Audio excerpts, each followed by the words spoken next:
here? Well, you also said out of the street, so. Well, how far down?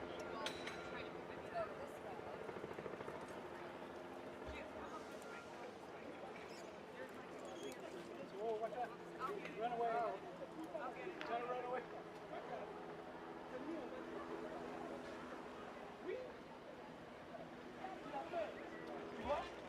Déjà comme ça, toi tu montres ça à papa.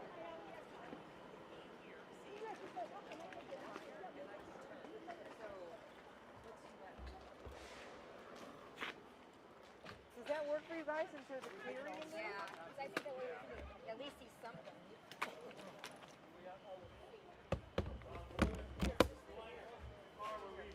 We're leaving this one. The one closest to the cars. We're leaving that one.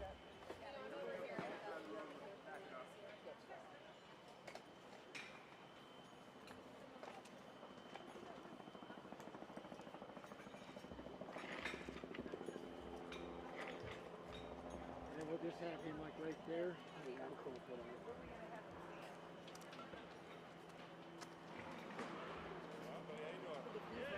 Right there, will that work? Yeah. So like if we want a mic stand there? Maybe up a little bit. Like up there? Yeah, because I think we could sneak Maybe a in little our camera farther. there. Yeah, I think that this should be totally fine. It's good with you guys. Hey, buddy.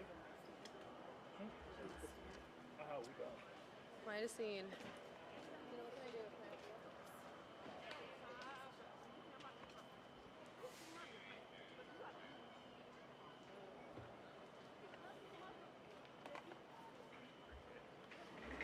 Yeah, can you still see the flames? Right, can you still hear me, Charlie? They have not given me like a mount for putting a mic on a mic stand, on a light stand. So Everything will be better than you did. That's a joke. Everything will be better than your profile. I think I'm going new on shit. Because if I go that way, the bushes are raspberries. None of the street. These sticks come with a tripod. I'm sorry. This tripod comes with sticks. The sticks. For what? So, it's part of it. Who knows what it's about? I haven't even done this. Alright, you've been out here since this morning? Yeah. We were the relief. I feel like it's 9:30. Derek, just leave it right there.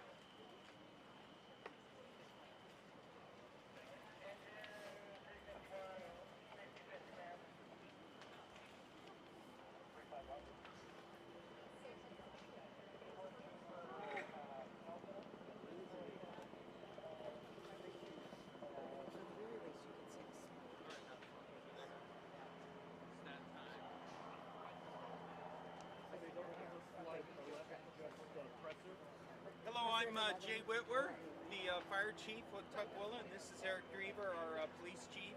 I'll be giving you an update here in about a minute. So. When you do, please step up to these two mics. You got it. Chief Drever, what's your first name? Eric? Eric, thank you. So my name is Jay Whitwer, last name spelled Wittwer, and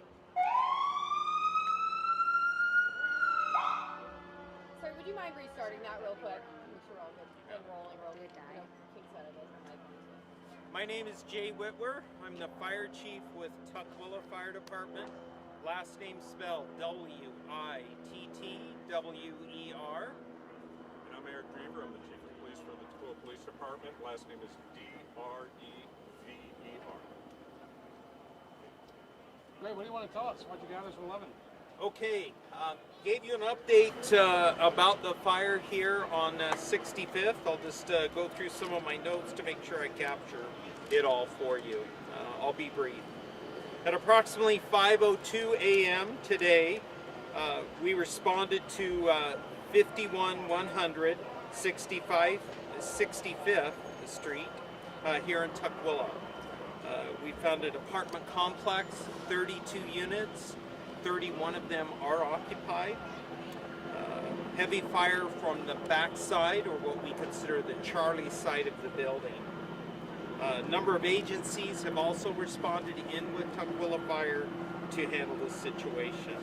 At 5:08, first units arrived on scene and upgraded to what we call a second alarm.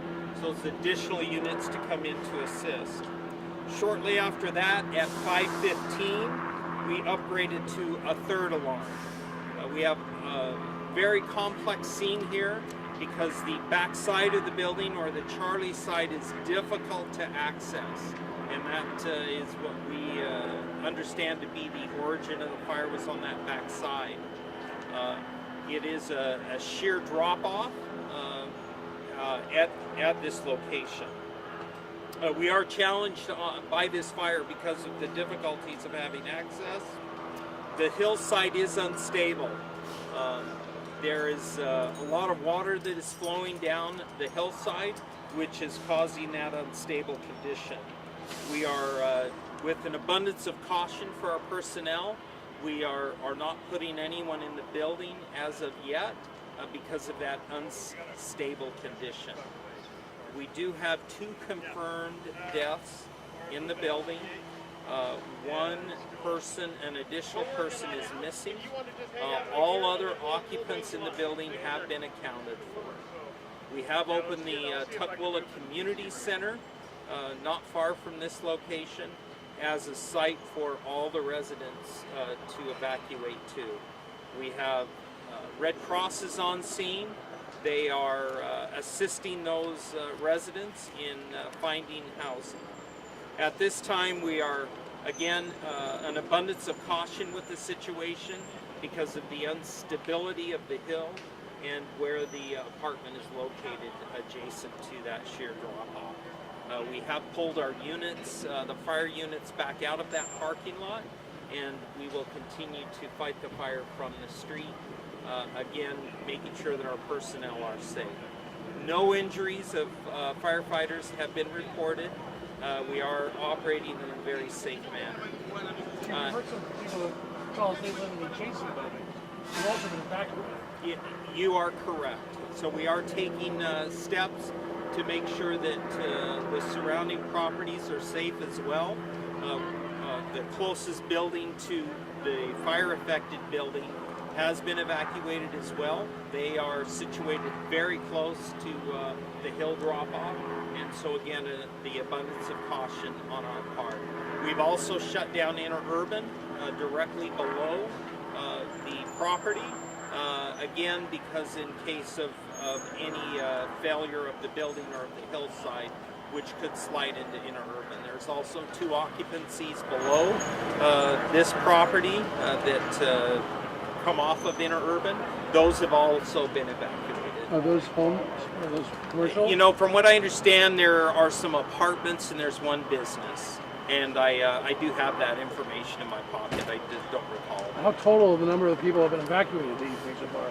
You know, I don't have an accurate account, but 32 units are in that building. 31 of them were occupied.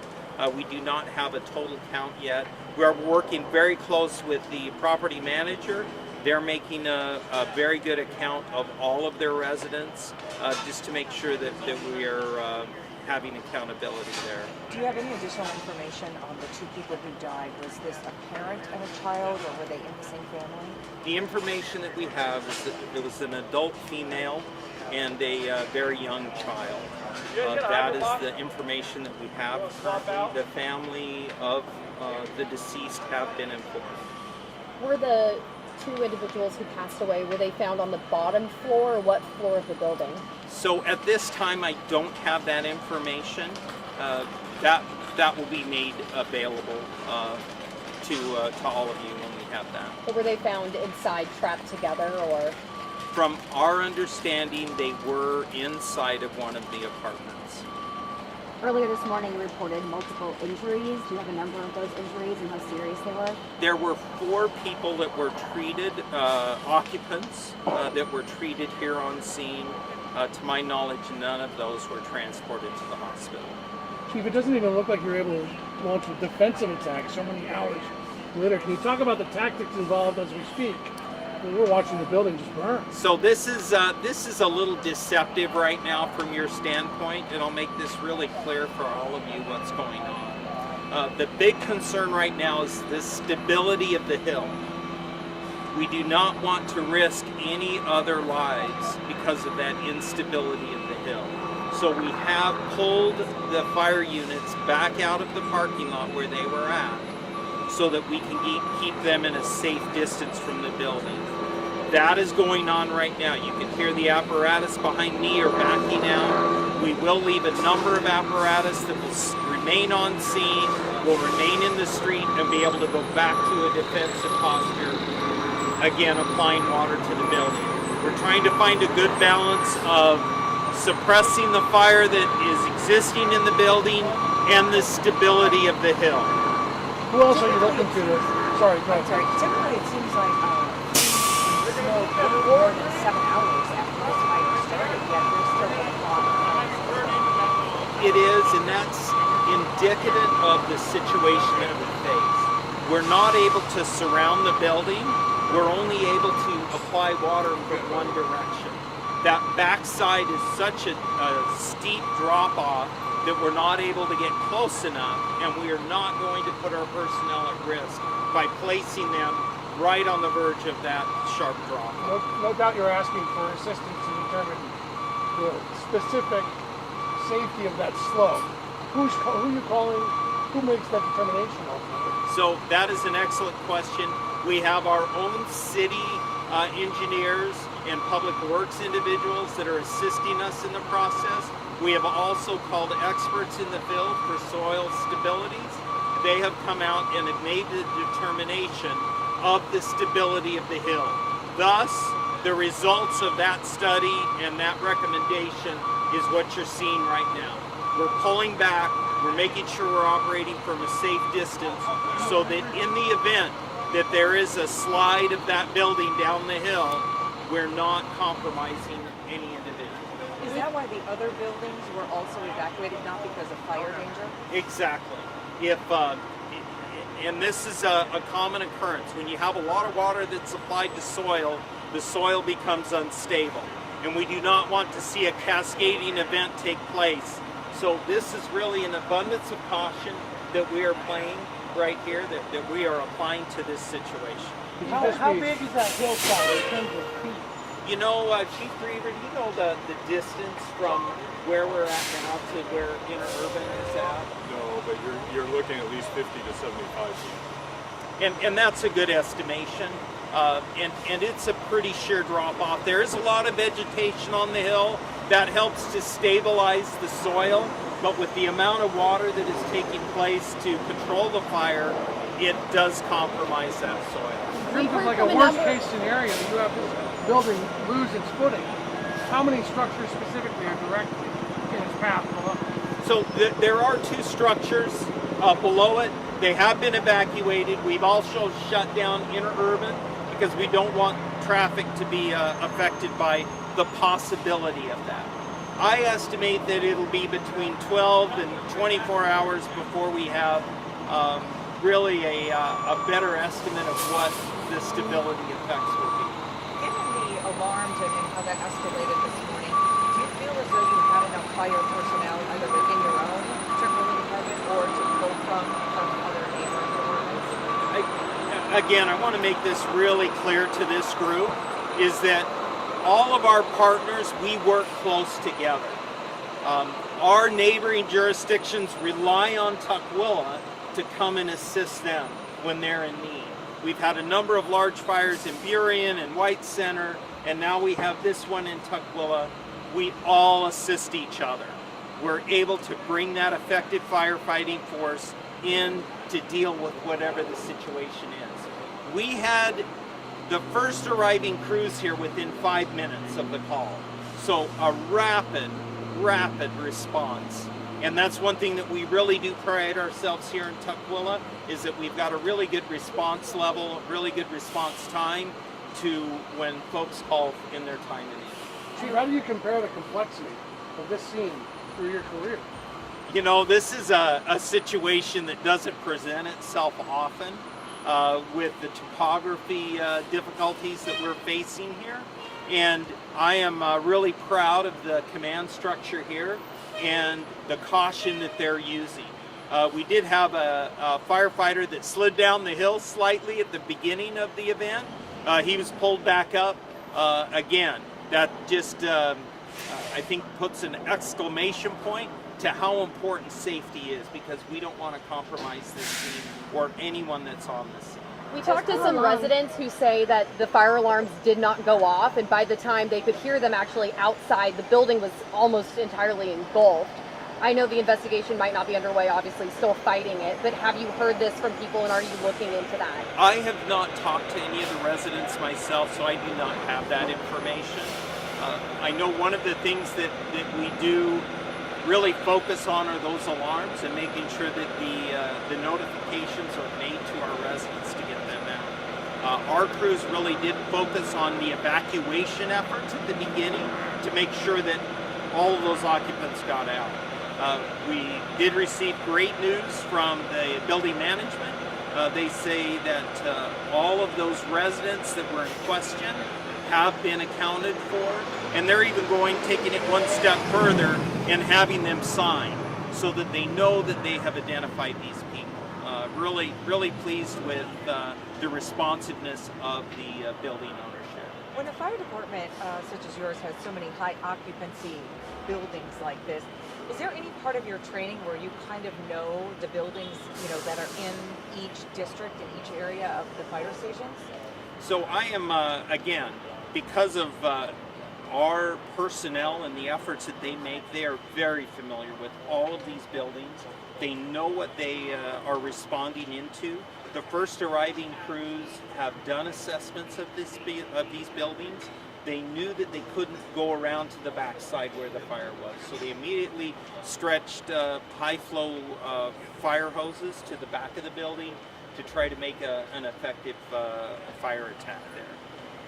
How long can the building burn before it becomes a threat to this neighborhood here? We are watching it very, very closely, and it is getting into some of the vegetation. As you know, we've had a lot of dry days here, and so we're watching that very, very close. Again, this is all part of what we do. We watch the scene. This fire will continue on for hours, if not for the rest of the day, just because of the complexities. It's very difficult to gain access to this building. I suspect that we'll be here 2 or 3 days as the investigation carries on. Do you know the Speaking age of the building? investigation, Chief, I don't, from my understanding of the building construction, I would say in the early 60s that building was constructed. Chief, with the death of 2 people, your department comes in with that death. We have our major crimes investigation unit on scene. We have our detectives currently interviewing the individuals that have been evacuated from the building. They are also reaching out to regional prosecutor's office just to keep them informed, because we do have deaths involved. So as Chief Whitwer pointed out, this is something that's going to take days for us to sift through.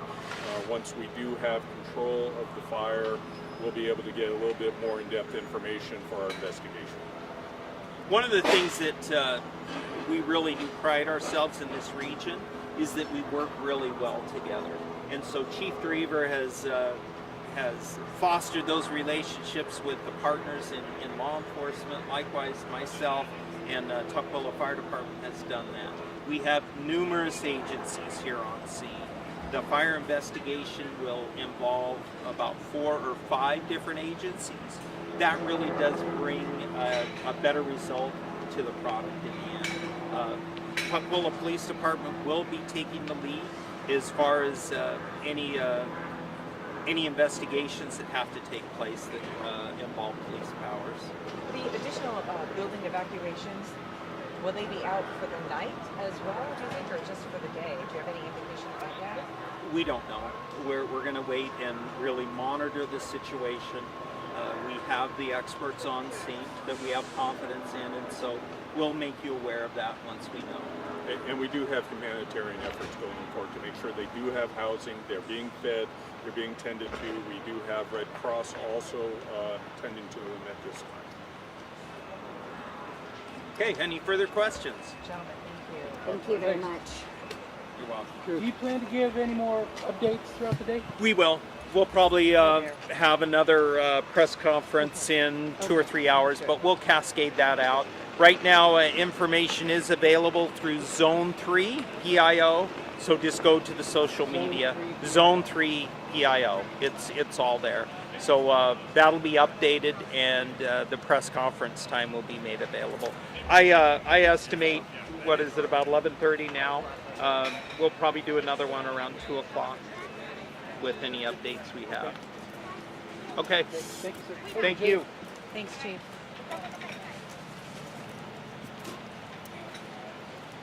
Thanks, Laura.